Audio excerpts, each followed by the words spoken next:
Hello friends, welcome to profit walk. पिछले video में हमने ये समझने की कोशिश करी थी कि कैसे हम प्राइस स्ट्रक्चर को देखकर ट्रेंड को आइडेंटिफाई करते हैं। सिंपल वे में मैंने आपको समझाया था कि अगर आपको हायर हाइज हायर लोज यानी कि प्राइस इस तरीके से ऊपर की तरफ जाता नजर आ रहा है, that means price up trend में है। अगर प्राइस इस तरीके से लोअर हाइज लोअर लोज बनाते हुए नीचे की तरफ जा रहा है, मीन्स डाउन ट्रेंड है। और प्राइस अगर एक रेंज बाउंड आपको नजर आ रहा है, एक रेंज में अटका हुआ नजर आ रहा है, दैट मीन्स कि वो एक साइडवेज ट्रेंड है। इसके अलावा हम और किसी भी तरीके से ट्रेंड को नहीं देखते। सिंपल आप नेकेड आइज से ये चार्ट्स पे देख सकते हैं कि किस ट्रेंड में अभी मार्केट है, और उसी के बाद हमारी आगे की प्रक्रिया मींस आगे का एनालिसिस स्टार्ट होता है।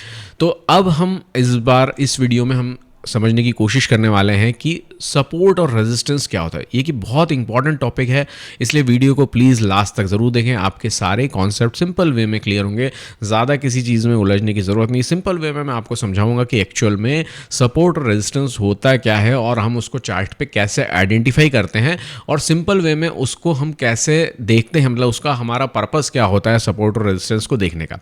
तो आज हम सिंपल वे में इसको समझने की कोशिश करेंगे। मैं ये कोशिश करूँगा कि सारी चीज़ें हम बेसिक चीज़ें फटाफट हम 4-5 वीडियो में हम कवर करके ख़त्म करें, और फिर हम एक्चुअल एनालिसिस पे जाएं, एक्चुअल चार्ट्स को देख के और रीड करने की कोशिश करें, जिससे कि आपकी अंडरस्टैंडिंग और बेटर हो और आपको ट्रेडिंग डिसीजंस लेने में ईजी पड़े। और इन्वेस्टमेंट्स भी आपके जो हैं, अगर आप करना चाहते हैं तो आपको इन्वेस्टमेंट में भी बहुत हेल्प मिलेगी अगर आपका टेक्निकल एनालिसिस स्ट्रांग है। आप फंडामेंटल रीड करें, टेक्निकल एनालिसिस करें, और फिर अगर आप इन्वेस्ट करते हैं तो डेफिनेटली आपका जो रिटर्न है वो डेफिनेटली अच्छा होगा। चलिए, तो आज हम सपोर्ट रेजिस्टेंस को हम समझने की कोशिश करते हैं। देखिए, एक सिंपल वे में पहले मैं आपको समझाता हूँ कि सपोर्ट और रेजिस्टेंस होता क्या है। देखिए, सपोर्ट का मतलब क्या है, प्राइस एक जगह पे मान के चलिए कि प्राइस, हम इसको इस तरीके से एग्जांपल के तौर पर ले लेते हैं कि एक प्राइस है 100, 120, 130, ठीक है ना। ये तीन प्राइस मैंने रखी जिससे कि आपको थोड़ा क्लियर ही समझ में आएगा। तो मान के चलिए कि अगर 100 पे जब प्राइस इस तरीके से, मान लीजिए प्राइस इस तरीके से प्राइस चलता है, जब प्राइस 100 पे आता है, मीन्स इस पॉइंट पे आता है, तो यहाँ पे जो है वो डिमांड जो है वो क्रिएट होती है। डिमांड का मतलब यहाँ पे जो बायर्स हैं, बायर्स जो हैं वो इंटरेस्ट लेने लगते हैं। यहाँ पे उनका इंटरेस्ट यहाँ पे बढ़ जाता है कि इस 100 रुपीज़ जो है उनको दिखाई देता है कि बहुत ही अच्छी वैल्यू है हमें बाइंग करने के लिए, और हमें यहाँ से जो है 130 तक का अगेन रिटर्न देखने को मिल सकता है। तो हम यहाँ पे अगर बाय करते हैं तो हमें यहाँ पे इस रेंज तक के रिटर्न्स देखने को मिल सकते हैं। इस तरीके से बायर्स की सोच है, ऐसा हम समझ सकते हैं। तो इस पॉइंट पे जब भी मार्केट आता है तो यहाँ से डिमांड आती है, और प्राइस जैसे ही 130 के पास पहुँचता है तो यहाँ से आती है सप्लाई। सप्लाई का मतलब है यहाँ पे सेलर एक्टिवेट हो जाते हैं, कि यहाँ पे सेलर्स जो, यहाँ पे हम ये भी कह सकते हैं कि यहाँ पे प्रॉफिट बुकिंग भी हुई, कि जहाँ पे जिसने खरीदा था उसने यहाँ पे अपना बेच के प्रॉफिट बुक किया। साथ ही साथ में यहाँ पे जो सेलर्स हैं वो शॉर्ट सेलर्स हम जिन्हें कहते हैं, वो भी यहाँ पे एक्टिव हो जाते हैं कि वो यहाँ पे सेल करके यहाँ पे खरीद लेते हैं। तो दोनों चीज़ें होती हैं। तो इसलिए इन एरियाज़ में इस एरियाज़ में जो सेंटिमेंट्स हैं वो सेलर्स के यहाँ पे स्ट्रॉन्ग नज़र आते हैं। तो सेलर्स के अगर स्ट्रॉन्ग सेंटिमेंट किसी प्राइस पॉइंट पे यहाँ पे दिखाई दे रहे हैं, तो इसका मतलब ये है कि ये जो एरिया है ये एरिया ऑफ रेजिस्टेंस है, ठीक है ना। सिंपल वे में ये एरिया ऑफ रेजिस्टेंस है। और अगर जहाँ पे बायर्स यहाँ पे इंटरेस्ट ले रहे हैं और जहाँ पे बायर्स का इंटरेस्ट बढ़ रहा है, डिमांड यहाँ से जिस पॉइंट से आ रही है इस रेंज के आसपास में, इसका मतलब जो है ये सपोर्ट है। यहाँ पे इस प्राइस के नीचे प्राइस जो है वो जाने के चांसेस नहीं कम रहते हैं, क्योंकि यहाँ से जैसे ही प्राइस आता है यहाँ पे बायर्स जो है इसको पुश करके ऊपर की तरफ धकेल देते हैं। यहाँ पे जैसे ही प्राइस आता है यहाँ पे सेलर्स को नीचे की तरफ धकेल देते हैं। तो इस तरीके से जो रेंज बाउंड मार्केट हो जाता है, जो हम देखते हैं कि एक पर्टिकुलर रेंज में मार्केट चल रहा है, तो उसके बाद में मैंने जैसे आपको बताया था कि ब्रेकआउट होता है। तो ब्रेकआउट जिस तरफ हुआ, फॉर एग्जांपल कि ब्रेकआउट मान लीजिए ऊपर की तरफ हुआ ऐसे, तो मान लीजिए 130 के बाद में प्राइस 140 की तरफ पहुंच गया।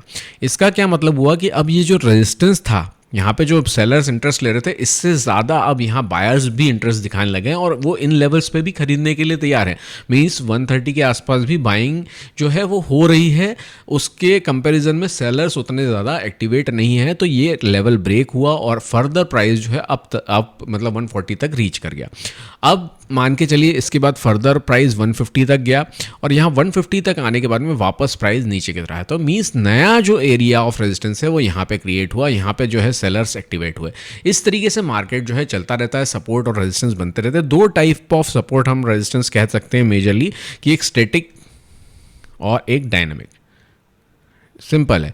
स्टैटिक का मतलब ये होता है कि जो मान लीजिए कि एक ही लेवल पे जो सपोर्ट रहता है, मतलब मैं आपको चार्ट पे समझा देता हूँ, जो कि चेंज नहीं होता है, मतलब एरिया जो फिक्स्ड एरिया होता है। फॉर एग्जांपल कि हम चार्ट पे इसको समझने की कोशिश करते हैं।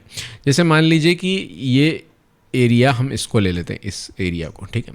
अब मान लीजिए कि ये जो रेजिस्टेंस यहाँ पे आपको दिखाई दे रहा है टॉप में, जैसे यहाँ पे, तो ये जो है, ये जो एरिया है, ये स्टैटिक रेजिस्टेंस है। क्यों? क्योंकि प्राइस इसी रेंज के आसपास यहाँ पे रेजिस्टेंस फेस करती है, अगेन प्राइस यहाँ पे रीच करती है, तो यहाँ पे अगेन रेजिस्टेंस फेस करने को मिलता है इसी एरिया के पास।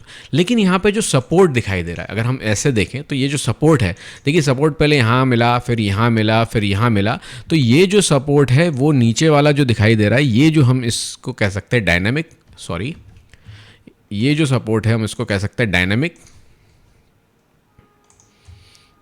ये वाली रेंज को, और ये वाला जो है ये स्टैटिक है। तो इसको स्टैटिक को जैसे हम कहते हैं, इसको कई हॉरिजॉन्टल भी कहते हैं, ठीक है ना, हॉरिजॉन्टल सपोर्ट कहते हैं, हॉरिजॉन्टल रेजिस्टेंस कहते हैं, ठीक है ना, दोनों। हॉरिजॉन्टल इस तरीके का अगर सपोर्ट है यहाँ पे, जैसे अगर ऐसा हम सपोर्ट देखें कि ऐसा सपोर्ट है, तो ये हॉरिजॉन्टल सपोर्ट है और ये हॉरिजॉन्टल रेजिस्टेंस है, इसे हम स्टैटिक भी कह सकते हैं। और डायनामिक मींस कि जो समय के साथ चेंज होता रहता है, कभी सपोर्ट इस रेंज पे है, फिर ट्रेंड के साथ में सपोर्ट यहाँ पे मिलता है, दिखाई दे रहा है, अब ट्रेंड के साथ में वो यहाँ दिखाई दे रहा है। तो ये जो है दो टाइप के बेसिकली हम सपोर्ट रेजिस्टेंस देखते हैं। अब जैसे कि आपने देखा होगा कि अगर स्टैटिक की बात करें तो स्टैटिक में हम कह सकते हैं पिवट पॉइंट्स, है ना, ये भी एक स्टैटिक रेजिस्टेंस कह सकते हैं, क्योंकि एक ही लेवल पे पिछले प्रीवियस डे का ओपन हाई लो क्लोज के बेसिस पे पिवट पॉइंट्स क्रिएट होते हैं, और उसके बेसिस पे हम डिसाइड करते हैं कि कहाँ रेजिस्टेंस या सपोर्ट हो सकता है। प्राइस अगर उसके ऊपर है पिवट्स के, तो हमें पता चलता है कि यार इसके ऊपर है तो ये एक सपोर्ट का काम करेगा, इसके नीचे है तो एक रेजिस्टेंस का काम करेगा। इस तरीके से पिवट्स काम करते हैं। और अगर हम बात करें मूविंग एवरेज की, तो मूविंग एवरेज जो इस तरीके से चलता है ट्रेंडिंग, तो इसको हम कह सकते हैं डायनेमिक सपोर्ट रेजिस्टेंस का काम करता है। उसी तरीके से ये जो ट्रेंड लाइन्स है, जो इस तरीके की ट्रेंड लाइन बनती है, वो भी डायनामिक सपोर्ट रेजिस्टेंस का जो एग्जांपल है। और स्टैटिक मींस कि जो फिक्स्ड है, जैसे कि पीवट या ये हॉरिजॉन्टल या हॉरिजॉन्टल सपोर्ट्स। तो ये जो सपोर्ट रेजिस्टेंस है, ये हम चार्ट पे हम देखिए, हमें सिंपल है, हमें हमारी आइज़ को, जैसे मैंने कहा कि हमें चार्ट की लैंग्वेज को समझना है, हमें ये सब चीज़ें चार्ट्स पे खुद ही ऑब्जर्व करनी कि प्राइस हमें किस तरीके का सपोर्ट देखने को मिल रहा है। जैसे कि हम यहाँ पे चार्ट्स पे देख रहे हैं कि अभी मैंने एग्जांपल आपको दिया था कि यहाँ पे देखिए, यहाँ पे सपोर्ट क्या दिखाई दे रहा है, यहाँ पे अगर आप देखेंगे तो हॉरिजॉन्टल यहाँ पे सपोर्ट दिखाई दे रहा है। लेकिन अगर हम यहाँ पे देखें, यहाँ पे इस तरीके का रेजिस्टेंस जो है वो ट्रेंडिंग है, मींस कि यहाँ पे हमें दिखाई दे रहा था उल्टा, यहाँ पे हमें इस तरीके से दिखाई दे रहा है। तो दोनों कंडीशन मार्केट में बनती रहती है। ये हमें हमारी आइज़ को इस तरीके से ट्रेंड करना है, हमें हमारी आइज़ को इस तरीके से ट्रेंड करना है कि वो इन चीज़ों को यहाँ से पकड़ ले। जैसे ही हम चार्ट पे देखें, हमें समझ में आ जाए तुरंत कि किस तरीके का यहाँ पे सपोर्ट बनता हुआ नज़र आ रहा है, कहाँ रेजिस्टेंस बनता हुआ नज़र आ रहा है। इसके अलावा भी कुछ सपोर्ट रेजिस्टेंस और होते हैं, जैसे कि फेयर वैल्यू गैप्स होते हैं, नॉर्मल गैप्स भी होते हैं, गैप अप ओपनिंग जब होती है तो उसके जो गैप्स होते हैं, फेयर वैल्यू गैप्स होते हैं, ये सारे भी सपोर्ट रेजिस्टेंस का काम करते हैं। ऑर्डर ब्लॉक्स होते हैं, ऐसी बहुत सारी चीज़ें जो हैं हम एज ए सपोर्ट या रेजिस्टेंस यूज़ करते हैं। तो देखिए, हमें बेसिक चीज़ों को समझना है कि प्राइस का हमें बिहेवियर जो है वो सिंपल दो ही चीज़ों पे काम करता है, एक है सप्लाई और एक डिमांड है। तो आप जब इस सप्लाई डिमांड के कॉन्सेप्ट को समझ जाएंगे, सिंपल वे में आप इस चीज़ को जैसे ही समझ जाएंगे, आपकी ट्रेडिंग या इन्वेस्टमेंट के डिसीजंस ड्रास्टिकली चेंज होंगे। आपको समझ में आने लगेगा कि क्या है। सिंपल सी बात है, हमें ये समझना है कि बायर का क्या इंटरेस्ट है और सेलर का क्या इंटरेस्ट है। बायर अगर किस लेवल पे बाय करना चाहता है और सेलर किस लेवल पे सेल करना चाहता है, बस ये दोनों के बीच की कड़ी है आपकी ट्रेडिंग। अगर आपको ये चीज़ समझ में आ जाती है कि बायर्स का इंटरेस्ट कहाँ है और सेलर का इंटरेस्ट कहाँ है, तो आप इसके बीच में हमें रहना है।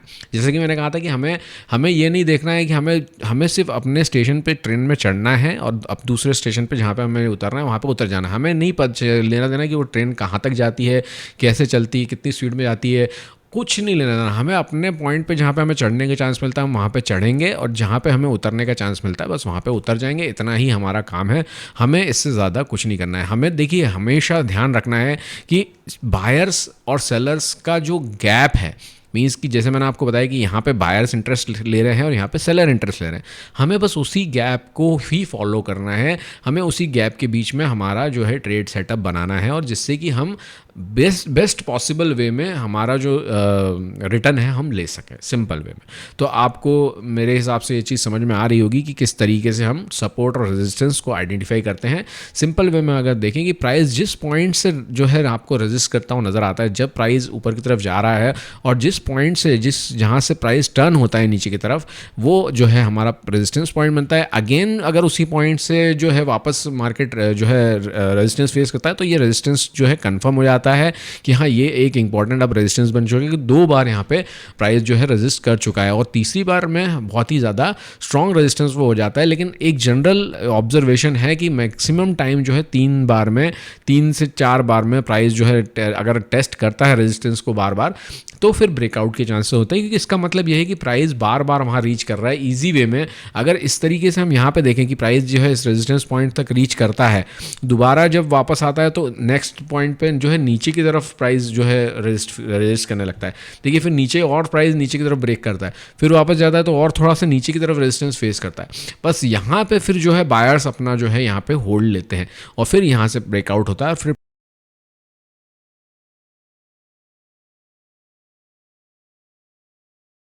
प्राइस जो है वो नया रेजिस्टेंस यहाँ पे फॉर्म करता नजर आता है। तो इस तरीके से जो है प्राइस को हमें ऑब्जर्व करना है। इसका मतलब देखिए, हमेशा मैं आपको ये कहूँगा कि प्राइस हमेशा हमें ऑब्जर्वेशंस पे ध्यान देना है, हमें एज्यूम नहीं करना है, हमें प्रोबेबिलिटीज़ पे फोकस करना है, एजम्पशंस पे नहीं, हमें प्रोबेबिलिटीज़ पे काम करना है। हमें ये सोच के नहीं बैठना है कि ऐसा ही होगा। अगर हम ऐसे देखेंगे कि यहाँ से देखिए ये सपोर्ट है, बार बार सपोर्ट पे प्राइस आ रहा है, तो सपोर्ट यहाँ पे हमें वीक होता हुआ नजर आ रहा है, लेकिन और रेजिस्टेंस जो है बार बार नीचे की तरफ खसकता हुआ जा रहा है और इवन नीचे की तरफ शिफ्ट होता हुआ नजर आ रहा है। इसका मतलब ये नहीं है कि हम ये सोचें कि अगला जो मूव है इस तरीके का आएगा। हमें ये एज्यूम नहीं करना, हमें प्राइस को पहले डिसीजन लेने देना है कि बायर्स का इंटरेस्ट। हम देखिए हम एक बीच की कड़ी हैं, मार्केट में बहुत बड़े बड़े बायर्स हैं, बहुत बड़े बड़े सेलर्स हैं, हम उसके बीच में बहुत ही छोटे से एक बोलते हैं ना एक तिनके के बराबर हैं। हम उनसे कम्पीट नहीं कर सकते, हम कुछ भी नहीं कर सकते। हमें बस उनकी जो है स्ट्रेटजी को समझना है कि वो कहाँ इंटरेस्ट ले रहे हैं और हमें बायर्स कहाँ का इंटरेस्ट कहाँ है और सेलर का इंटरेस्ट कहाँ है। बस ये ध्यान में रख के हमें उसके बीच में अपनी ट्रेन में चढ़ के और उतर जाना है हमारा स्टेशन आने पर, मीन्स हमारा टारगेट आने पर। उसके अलावा हमें कुछ नहीं करना है। उसके बाद चाहे मार्केट कितने भी पॉइंट ऊपर चले जाए, हमें उससे कोई फ़र्क नहीं पड़ता। अगर हमने टारगेट हमारा रखा है कि हमें 20 पॉइंट्स का टारगेट लेना है, अगर मार्केट जैसे ही 20 पॉइंट रीच करता है हम वहाँ पे एग्जिट करेंगे, और फिर उसके बाद में मार्केट भले ही 1000 पॉइंट ऊपर चले जाए हमें फ़र्क नहीं पड़ता, क्योंकि हमने हमारे लिए यही स्टेशन चुना था। अगर हमने हमारे लिए 1000 पॉइंट का स्टेशन चुना होता तो बात अलग है, लेकिन हमने 20 पॉइंट का स्टेशन चुना था तो हमें वहाँ पे हमारी एग्जिट कर लेनी है। That's it. इसी तरीके से हम सपोर्ट और रेजिस्टेंस को फाइंड करते हैं। मल्टीपल टाइप के सपोर्ट रेजिस्टेंस जैसे मैंने आपको बता दिया हो सकते हैं। फेयर वैल्यू गैप्स होते हैं, गैप्स नॉर्मल गैप्स भी होते हैं, प्राइस के जो ओपनिंग गैप्स होते हैं मार्केट के वो भी होते हैं।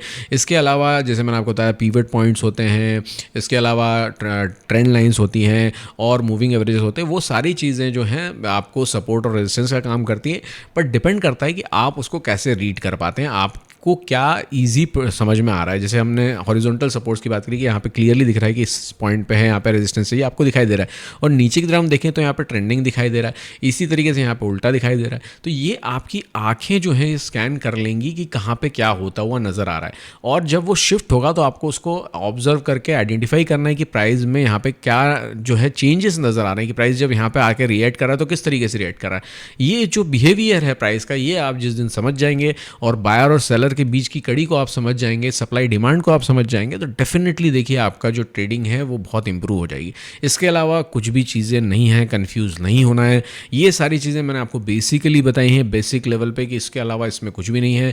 मैं आपको अब चार्ट्स पे ये सारी चीज़ें दिखाऊंगा। जब हम चार्ट का एनालिसिस करेंगे, एक एक पर्टिकुलर, हम एक बार निफ्टी का एनालिसिस करेंगे, एक बार बैंक निफ्टी का एनालिसिस करेंगे, एक बार हम ऑप्शंस चार्ट्स का एनालिसिस करेंगे। हम दोनों को मैच भी करके देखेंगे कि ऑप्शंस चार्ट्स कैसे रिएक्ट करते हैं प्राइस पे, और उसके अलावा हम सारे, चाहे वो क्रिप्टो हो, सभी तरीके के चार्ट्स को एनालाइज करके, स्टॉक्स के चार्ट को एनालिस करके हम ये सारी चीज़ें जो है ऑन चार्ट ये सारी चीज़ें समझेंगे। तो आई थिंक आज के लिए इतना काफ़ी है। आप मैक्सिमम जितना हो सके आप चार्ट्स देखिए, चार्ट्स पे आइडेंटिफाई कीजिए किस तरीके के सपोर्ट है, कहाँ आपको सपोर्ट नज़र आ रहा है, कहाँ आपको रेजिस्टेंस नज़र आ रहा है, उसको मार्क कीजिए, देखिए प्राइस वहाँ पर कैसे रिएक्ट करती है। ऐसे आप 100 चार्ट एटलीस्ट डेली देखिए, उसमें मार्किंग कीजिए और नोट करके देखिए और फिर प्राइस का बिहेवियर देखिए कि उस प्राइस पॉइंट पे जब प्राइस रीच करता है तो किस तरीके से प्राइस रिएक्ट करता है। ये सारी चीज़ें आप करेंगे तो डेफिनेटली देखिए आपका ऑब्जर्वेशन जो है बढ़ेगा, आपका जो स्कैनिंग है, आंखें जो है आपकी वो स्कैनर का काम करेंगी और चार्ट की लैंग्वेज को समझेंगी। तो आई थिंक आज के लिए इतना काफ़ी है। अगर आपको वीडियो अच्छा लगे तो प्लीज़ शेयर करना ना भूलें, सब्सक्राइब करना ना भूलें और लाइक करना ना भूलें। Thank you so much. Bye bye, take care, happy trading and happy investing.